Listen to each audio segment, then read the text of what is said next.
te disais en pré-entrevue, Béatrice, on est, Les As de l'info, c'est un média, qui vulgarise l'actualité pour les jeunes de 8 à 12 ans. Alors ma question est la suivante: qu'est-ce que tu conseilles, aux ça serait quoi ton meilleur conseil, en fait, aux jeunes concernant l'éducation sexuelle, en lien peut-être avec l'actualité, les réseaux sociaux? Moi, je pense qu'il faut pas avoir peur de, poser des questions. Ça peut être gênant au début, mais quand on se rend compte que c'est une conversation très ouverte, puis qu'on peut échanger, ben on se rend compte que ce qu'on voit sur les réseaux sociaux, les images pour lesquelles on se fait bombarder, ben c'est pas toujours la réalité. Puis c'est en développant son esprit, voyons, je recommence.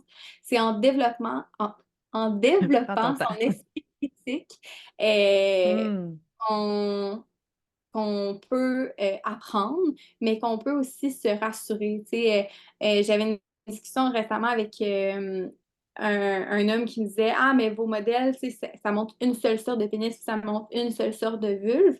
Puis j'étais pas tout à fait d'accord parce qu'en fait, c'est avec la pâte à modeler qu'on les crée, fait que ça crée une diversité.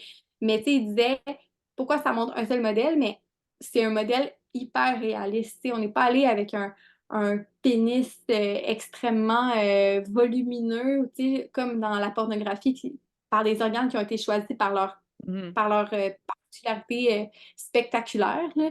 Fait que, tu sais, c'est en développant son esprit critique qu'on peut se rassurer puis se dire, OK, c'est normal que mon corps ne ressemble pas à ça, ou c'est normal que telle situation arrive. Fait que c'est ça. Esprit critique, je pense que c'est mon commentaire Parfait. numéro, Esprit ma critique, suggestion numéro.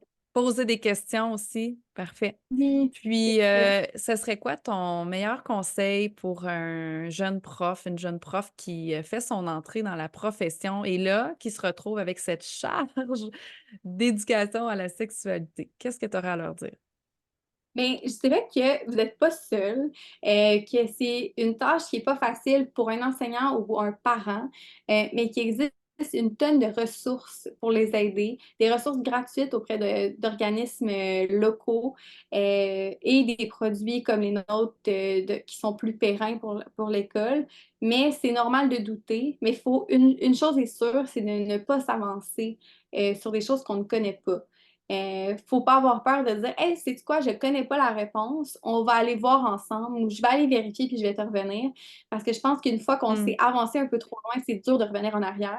Fait que juste de prendre le temps puis de parler trop à travers son chapeau, je pense que c'est la meilleure chose qu'on peut faire en éducation à la sexualité.